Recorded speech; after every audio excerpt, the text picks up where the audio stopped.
Hello, everybody, and welcome to another episode of Moving into the Future. Today, we are joined by Mili Ristic again to continue our conversation, part 2. If you didn't listen to the first part, I highly suggest you do, because Mili is a leadership and executive coach with a specialty in mindset, and we've had a great conversation about kind of the foundation of mindset and how people can change their mindset and, grow as humans and overcome the various obstacles that they put in their place on their own accord.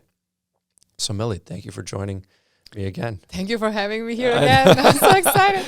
I'm so excited for all your audience.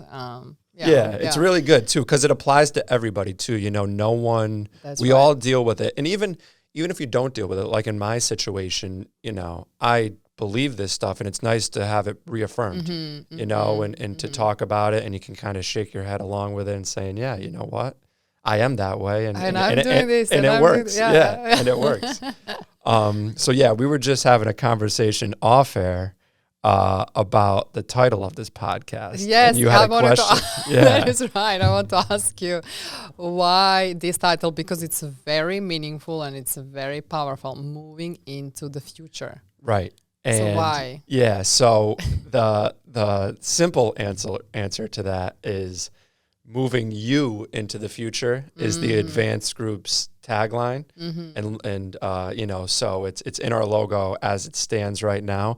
But as far as the podcast as a whole, it's like impactfully vague. So in the sense of we are moving into the future, we are, and we're doing it together.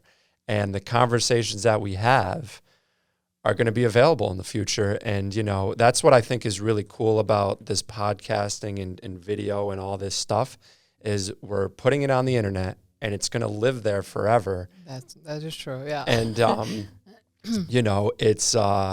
it's fascinating to have these conversations. And, the best part about life sometimes is envisioning the future and all of the things you can do with it, because it's all in your control, the future. That's why it's so exciting. That is true. Everything in the future is all within your control. You can be or do anything you want. Right. So with that in mind, like moving you into the future, or moving into the future, I should say, is, a way to do that and an outlet to come and talk about it. My last guest I had on, one guest prior, Joe Spisak, he's in e-commerce and offers software. And part of our discussion was the future of e-commerce and where it's going. And, sometimes the conversation doesn't always delve into the future necessarily, but oftentimes it does. And, we talk, whether it's people in my industry too, and we talk about, what we have planned for the future, because that's another thing. These relationships are going to exist in the future, God willing.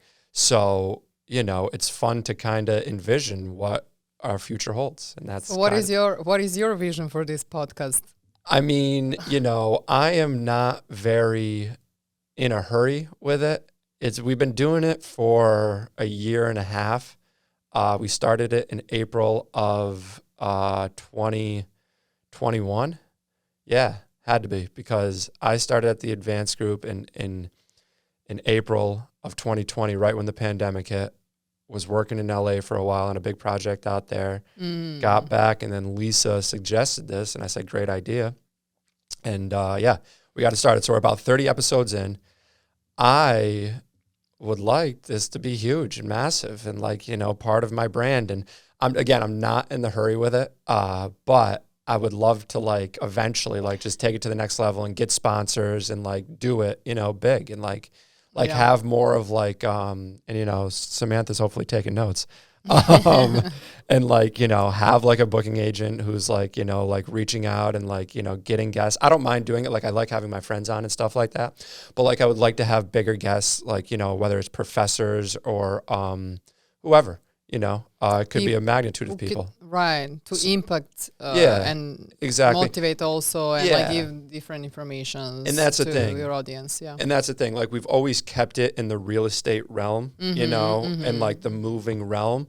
And I would like to do that, but like, you're like a leadership coach, that spans across, all industries. That's right.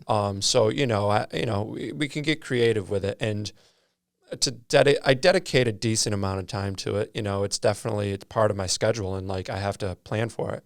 But it's at a good stage for the amount of effort I put in. I'm glad when I get out. But you enjoy it. Oh, right? I love it. Well, it's that's great. the most important. Yeah. But I just want to touch on something that you said. Okay, Lisa suggested a year and a half ago to do the podcast, right? So that is moving into the future, right? Having in mind, moving into the future, she decided, okay, let's make a change.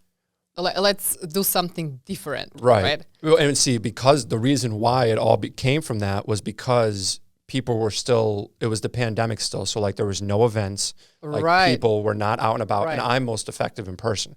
So like I am a people person, right? And we'll talk about this too, as far as like the energy and the aura that you give off. Like if I can get in the room with people, I can get them in my energy, Right. So when I couldn't do that, they were like, okay, this is like the next best option here. Is like starting a podcast, and that'll at least get my voice out and my face and vision and all that stuff. And it's worked out well. Now, the other side of that, though, is I have committed to it. Like my first producer, whose name I'm forgetting, which is messed up because he was a good dude. He got on my ass one time because I canceled. And I was like, I can't do it this month. He's like, listen, dude. He's like, if you're going to do this, we need to do 2 a month. Like, you can be good at this, but like, you got to commit. And I was like, all right, yeah, I will. So like, I'm very dedicated to getting 2 out a month, which is good, perfect amount.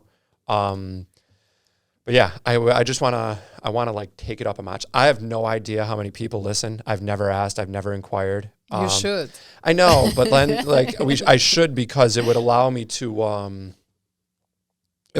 like measure it more. That's right. Like I see like the YouTube numbers, and they're nothing great, but it's more so from like a marketing perspective. Like it's a great way to get the advanced group name out there and my name out there. There's no other moving podcast but what in I the felt, world. I know, but what I felt about this podcast is that you're really bringing a value to your audience. It's not only about marketing and about your company, but also you're bringing guests that bring value to the audience otherwise. And I want to go again into the change. And I want to ask you a question like, how... I'm going to put you on You're the spot. hosting this episode.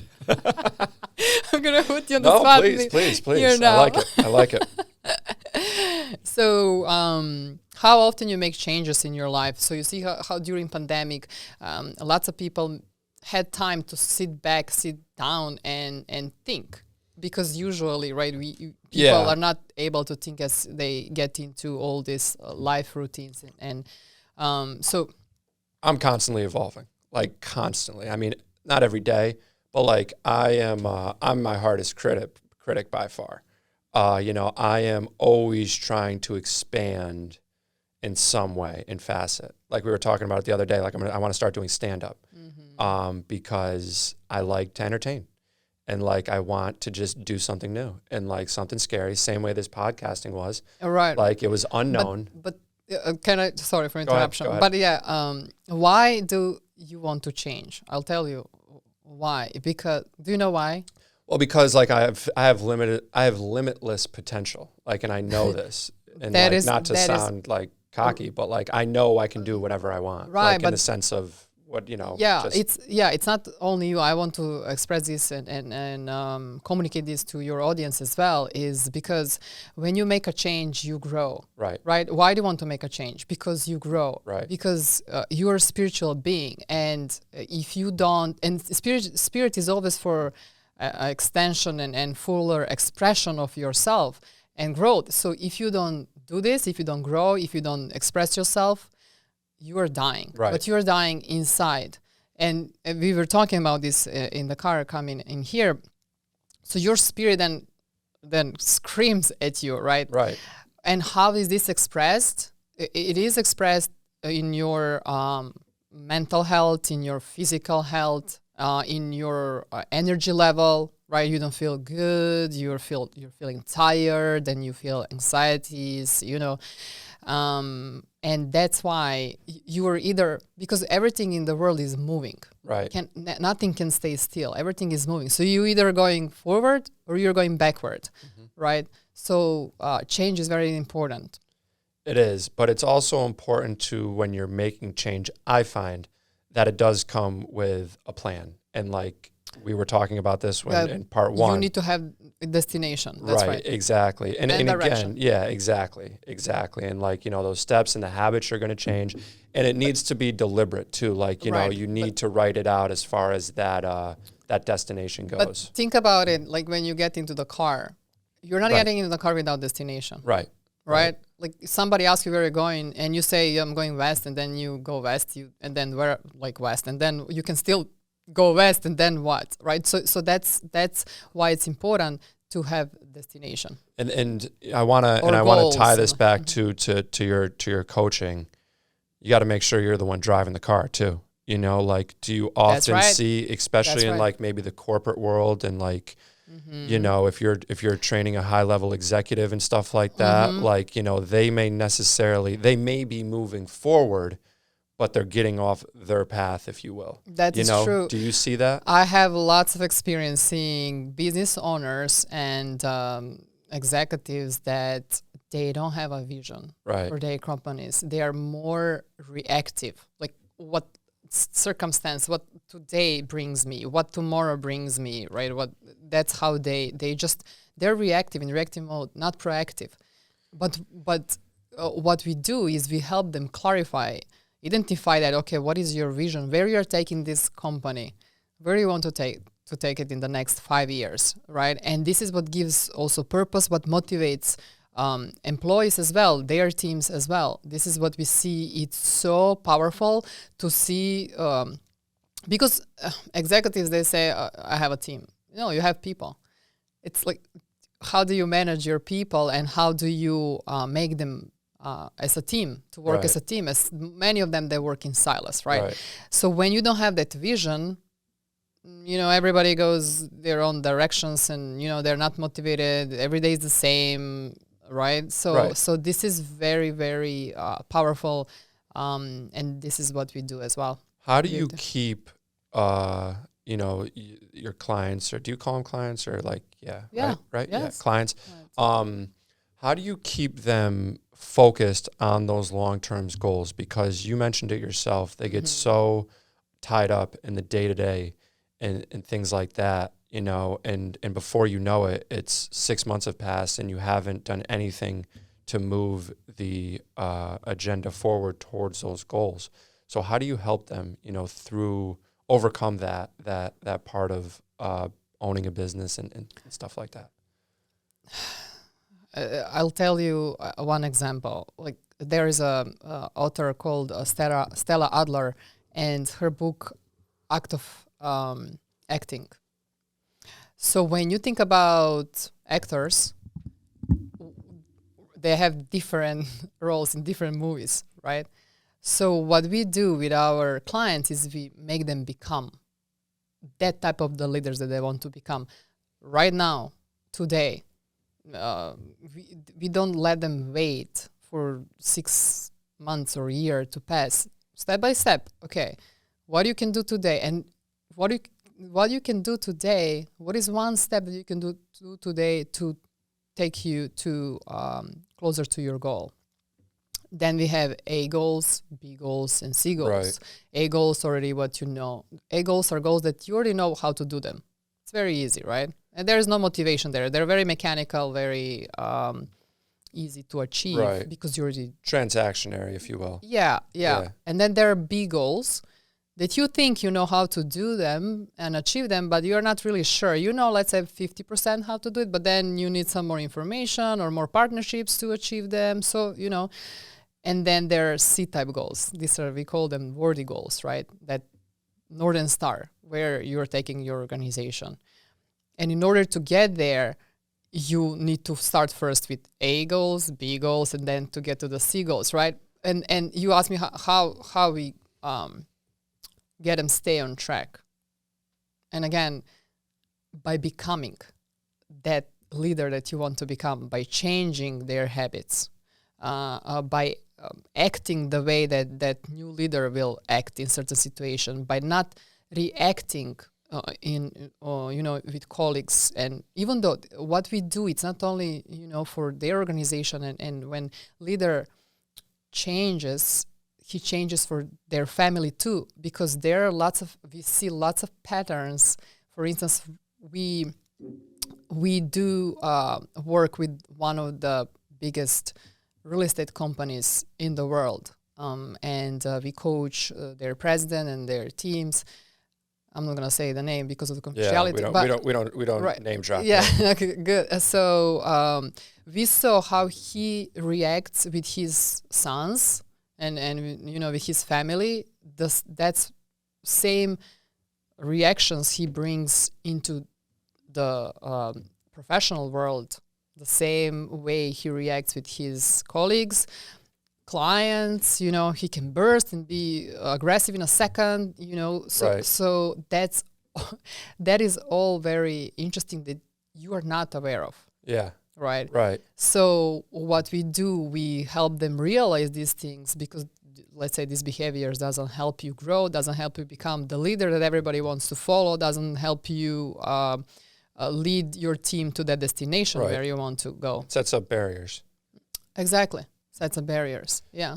So as far as these A, B, and C goals, I'm trying to think of it in my own world. Mm-hmm. So like an A goal is let's say like closing 5 jobs a week, or something like that. Like I know how to do that. Mm-hmm. I do it every day pretty much. That is right. And, that's a goal that I know I can attain by just doing my job efficiently. Mm-hmm. A B goal may be like taking the podcast to the next level, like in some sense, mm-hmm. where, okay, I know what I'm doing, but I need to get some new partnerships and figure there needs to be a little more help here. That's right. And then a C goal would be like creating my own software. And that's something like right? Mm-hmm. Okay, yeah, so I get it. Yeah. That's perfect example. Exactly. Mm-hmm. So it's in my head. I see it. I envision it. Mm-hmm. But it's like you got to there's a lot that's going to go into that in order for, it to be manifested into something real. Mm-hmm. So that makes sense. And that's really cool. And that's another interesting part of training and coaching that you just brought up, is the things that we don't see, mm-hmm. and so often people act certain ways or do certain things and they don't realize they're even doing it, and it's not to say ignorant, it's their own ignorance, but it is in some sense that, like, the way that they talk to people or approach people, or the things that they say to people. Like, I do it myself. Like, I say things and I don't get offended by much. And it's not that I'm offensive, but like I will say things, mm-hmm. and mostly in personal life, not professionally, like, well, like I'll say things to people and like, they're just like, they don't perceive it in a way that I think they would, because it's not that it's offensive to them, but it's they take it personally. Yeah, or something. Exactly, right. Mm-hmm. Like they take that it. Is like, a big, exactly. Issue. Exactly. Yeah. So like when you just say something and like, mm-hmm. and again, like everything bounces. Or even when you were telling me as far as, just giving feedback, mm-hmm. like it's all, I receive it all. Like I don't get offended, or I don't put up a wall with that. But so often or not, you do see that. You were not thinking what she's telling me. Right, like, exactly. What do you know about podcasting? Exactly. No, none of that. But it's interesting, though. And how do you present that to clients, and especially to, like, C-level executives and high-level VPs and people? They're a little, they're tough to coach sometimes. A lot of times they think they got it figured out. Oh, yeah. So how do you approach that? Well, they're very successful, and they're big egos there. They are, yeah. Yeah.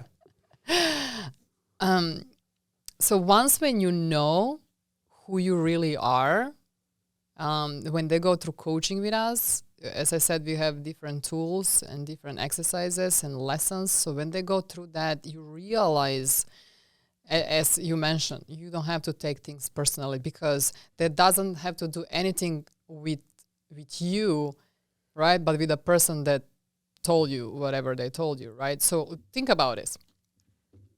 You see, we are 3 people in the room here, right? Or wherever you live, even though if you're with your friends, you're all sitting and chit-chatting, but everyone lives in their own world.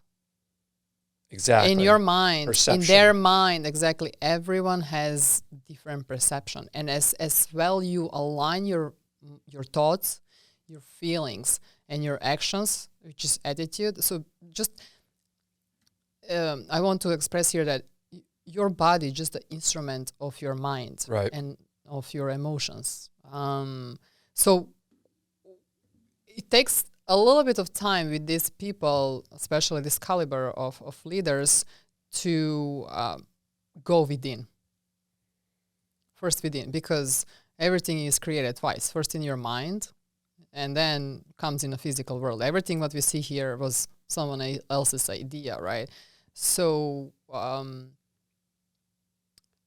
as I said, there are lots of practices and lots of different coachings, but what we do is that by asking questions and getting them to get into this aha moment, right. that's a shift that's a shift right there, right that moment. Right, the aha moments, and you catch yourself, and that's part of changing habits. See, I used to do the same thing.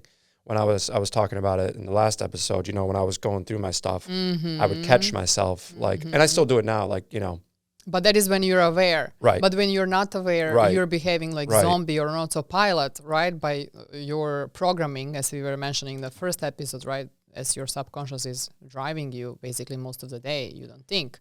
So when you become aware, that's awakening, as I said. Exactly. Yeah. Being aware of yourself, of your behaviors. Yeah, self-awareness. Those are the two things I always credit. Where the reasons why I was able to make the biggest changes is because first I became self-aware, and that's what I was talking about before as far as me being my biggest critic. I know myself, so therefore I know my faults and I know, my pros.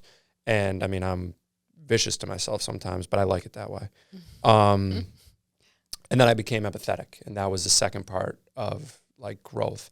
And I understand that, like you just said, everybody goes through life on a different path and a different understanding, with different mindsets. And I accept that about people. And that was actually going to be my next question is what is the biggest challenge you see? Because you said first, people need to want to make a change to their mindset in order to start. But once they're in the program, what is the biggest challenge that you've either faced as a coach or you continually see with people that they have to overcome in order to get to that next step?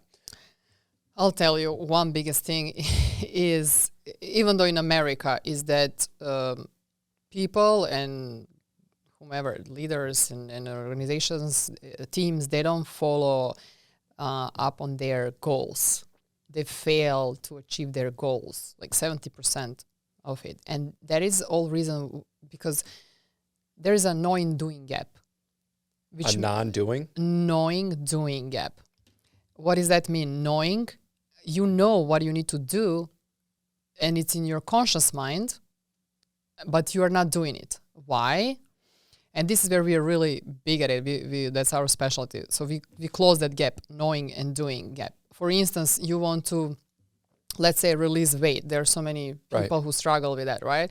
You want to release weight. You know you should not eat that cake, and then you see it, and then you take it right away, and why did I do it? Why? Because you're programmed to do it. Your body, as we said, your subconscious mind is driving you. It's just in a habit. Yeah. It's addictive habit. too. I mean, we're talking cake. But it is a habit, right? So this is the biggest, I would say, challenge with everyone that I work with to kind of change their habits and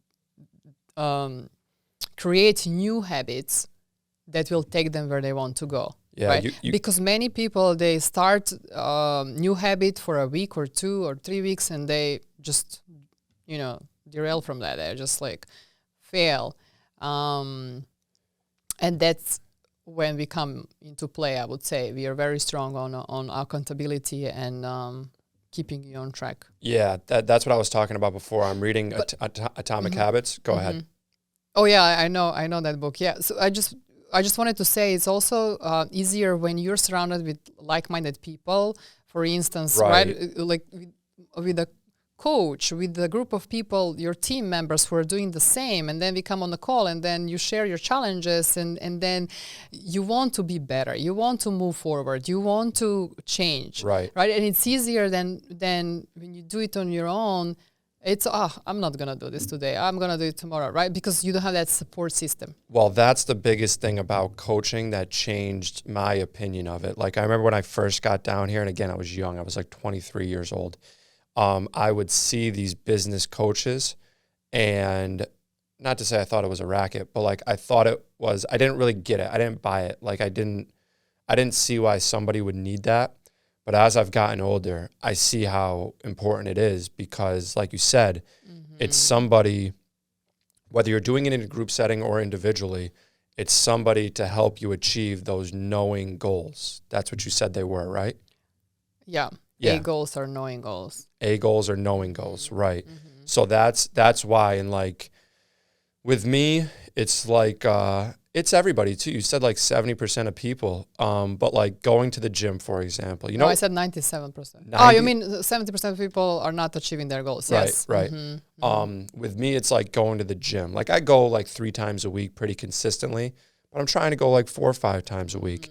And what it usually is I don't get my ass up in the morning, and or I do, and I lollygag around until it's time to go to work, and or we have an IDB Pros event. We didn't even talk about IDB Pros on this. We should. We should. It's okay.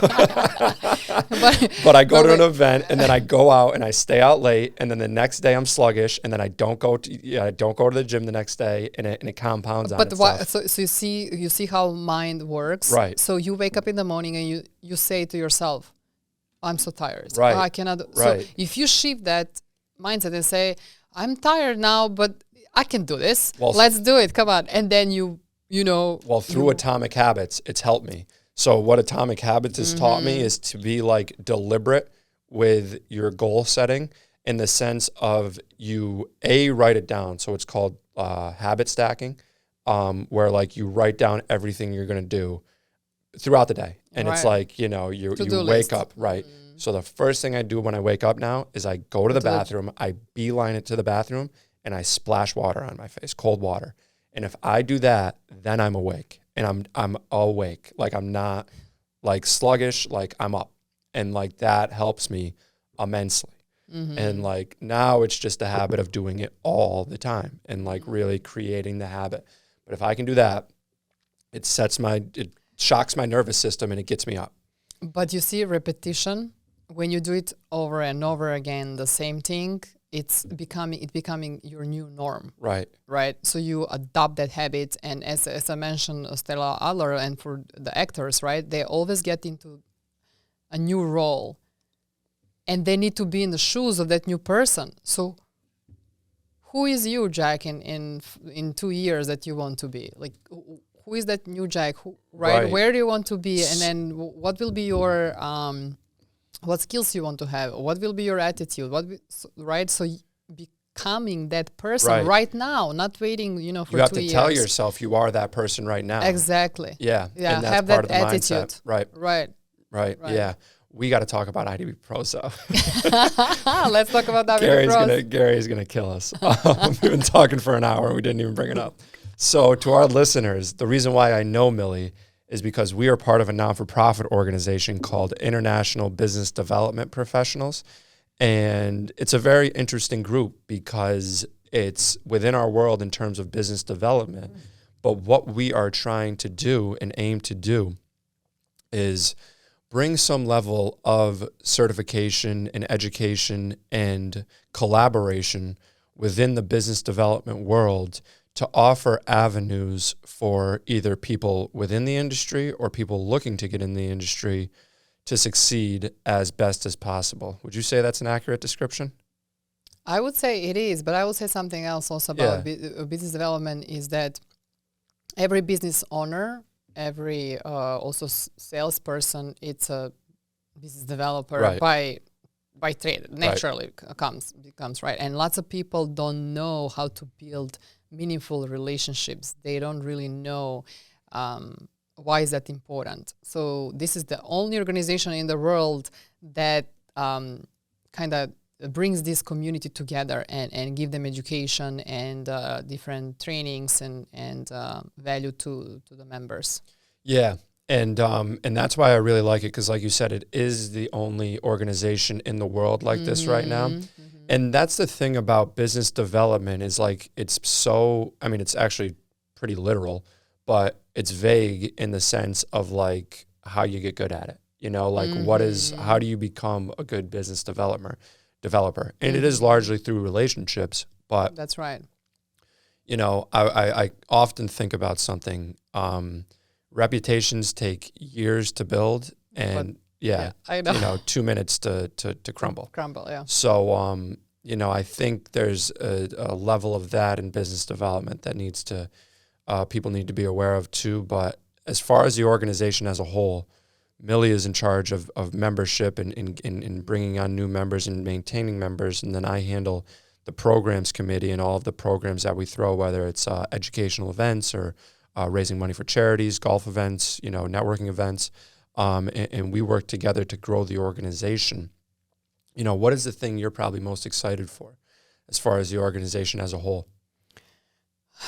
I'm just excited that this organization exists because in general, and also I'm excited of helping people learn how to do business development, because you got to love people. You got to love people and shift your mindset into become giving, right? Because as we talk about it, it's universal law, cause and effect. What you give out, that's what you're going to get.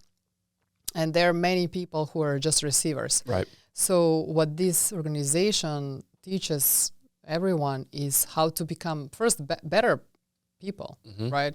And then how to build meaningful relationships. That's so like I'm all into that. Like the network that you have, that I have, that everyone has, will help you grow, not only personally but also professionally. Like you can, you know,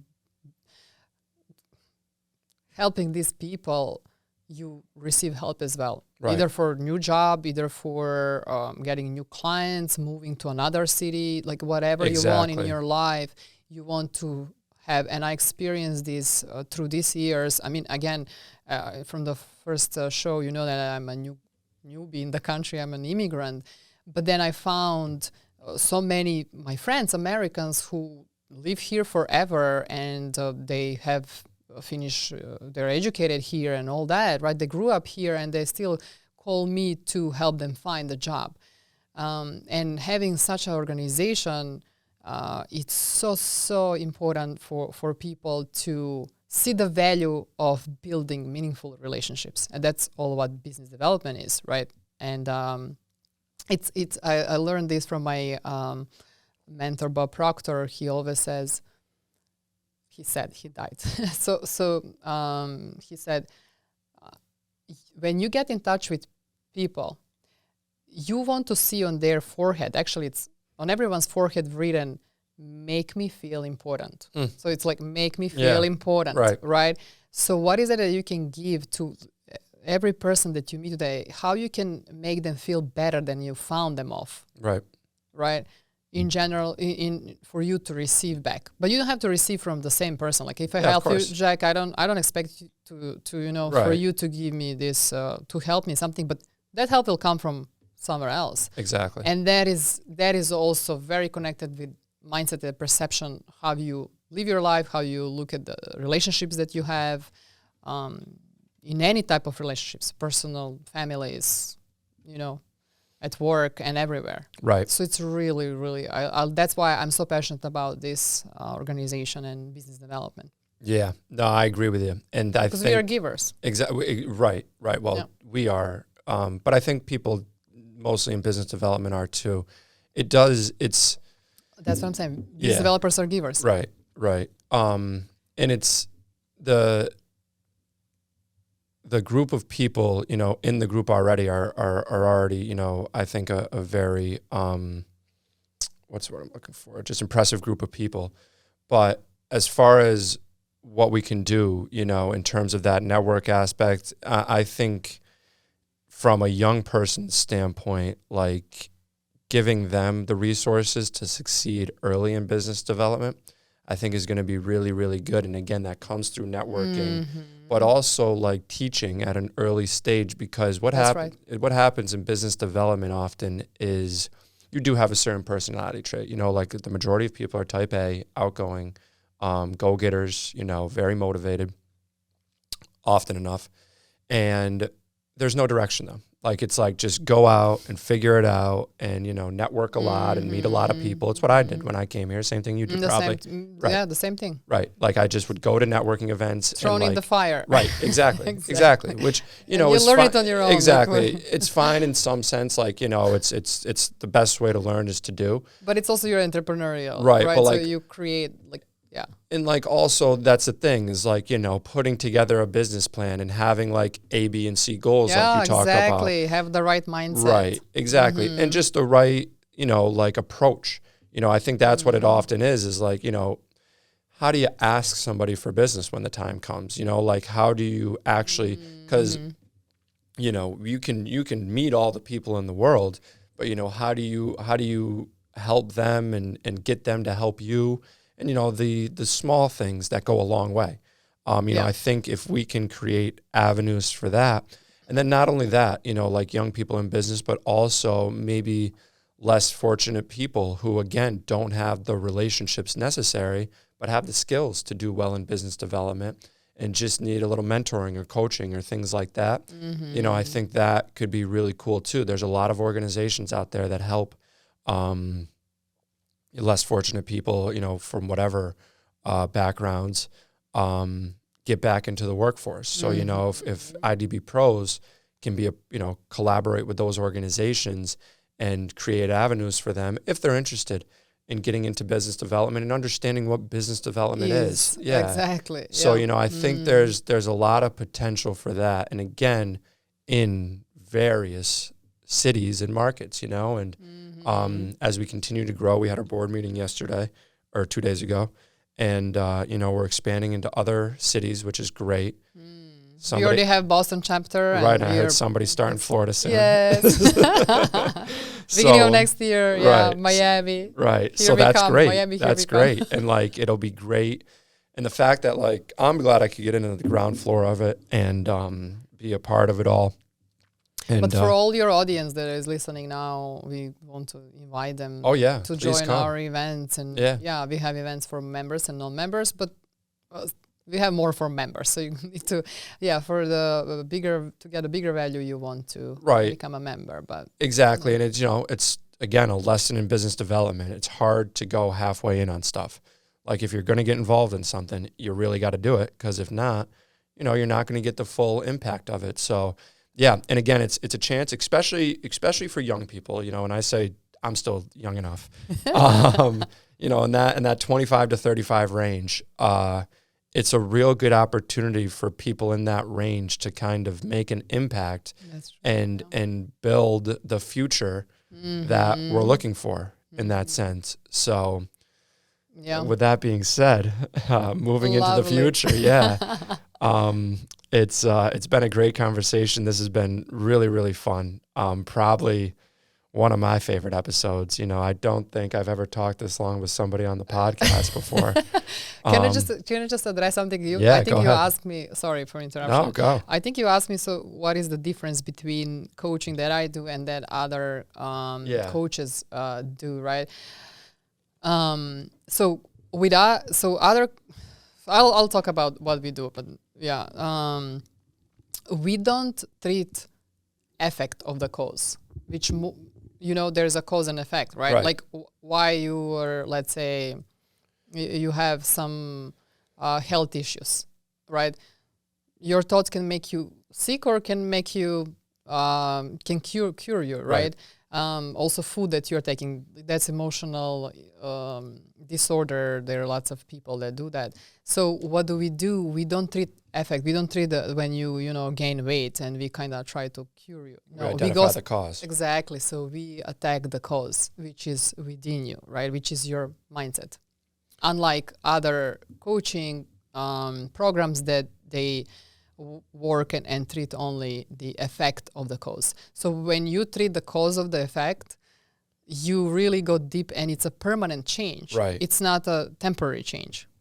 Right. And that's really, again, that's how you make the changes. And it's the aha moments. And like knowing, like, if we're using the weight analogy, okay, I know this is what I have to do. And you have to write it out and you have to have that plan, of what I'm going to eat, what are the healthy foods. And then when I'm tempted by cookies or ice cream or whatever it may be, we all do it.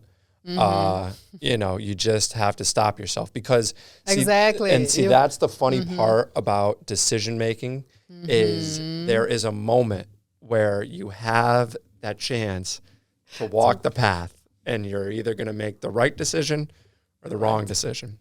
My mother used to tell me, Jack, when you're going to make the wrong decision, just think of me on your shoulder saying, no, don't do that. Oh, that's so nice. Yeah, it doesn't work though.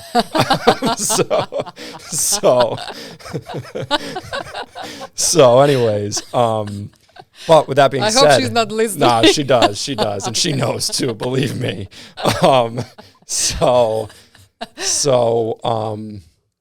With that decision making is you just got to get by that. You got to get by that one moment of temptation. And if you can get by that, you've just won. You won that battle. And the next battle, it's going to come soon. You never know how soon it's going to come. But you won that one. And that's a step in the right direction. It's hard. It really is. It's not. Because let me tell you this. It's a numbers game. Like your subconscious is 95% of you. Right? You're programmed. Like you're like your mind is like a software. Right, exactly. Just people don't update the software. Like you update your phone, but you don't really update your mind. Or they don't acknowledge it. Oh, they don't exactly. They don't acknowledge it. Yeah. So your conscious, it's only 5%, right? And through your conscious, you're getting all informations and thoughts and everything through these 5 senses, right? So it's so big. 95% is driving you. And you need to change that with 5%. Right. So you really need to be very consistent, very dedicated, very committed to do this, right? But also when you, let's say, when you fail one day and you eat that cake or whatever, important thing is to get back on the track. Right. It's okay. Exactly. I did it. That's fine. Okay, let's do it again. Exactly. Right? So exactly, that is an important thing. Is that you can't let the bad decisions get you down. One bad decision isn't going to make or break you. Neither is one good decision. It is a consistency of habit that you create through good decisions or bad decisions, and you have to have the consciousness to know what you're doing when you do it, even if it is subconscious acts. It's fascinating. The human brain and us in general is we're fascinating creatures. We are. And very powerful too. It is, exactly. And I said it before, as far as that limitless potential, and everybody needs to understand that they have that. You really can do anything you want, but it just has to come with some mindset coaching. That is right. Yes. All right, Mili, this has been really great though. Anything else you want to talk about, or No, I can talk about it. No, like, really. I'm very passionate about it. You said it. We were talking about it on the way here. As far as Joe Rogan talking for 3 hours, we could go another hour if we wanted. But no, really, it's been great. It has been a lot of fun, and we'll definitely do this again soon. I'm glad we can make it happen. Thank you for coming out here today. Thank you for having me again. I just wish all of you who are listening this or watching this to really, really take time a little bit to think what do you want, not what you need, and what you're told. And don't live someone else's lives. Don't live someone else's dreams, but become a director of your own movie. Be a star. That's right. Yeah, don't play a supporting role. That's right. Life is too short Can we tell that story? Tell the story quick. We'll end it on that. Okay. So Mili works with a what is it, coach?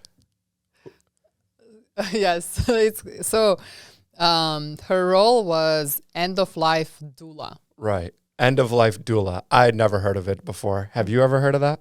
Yeah.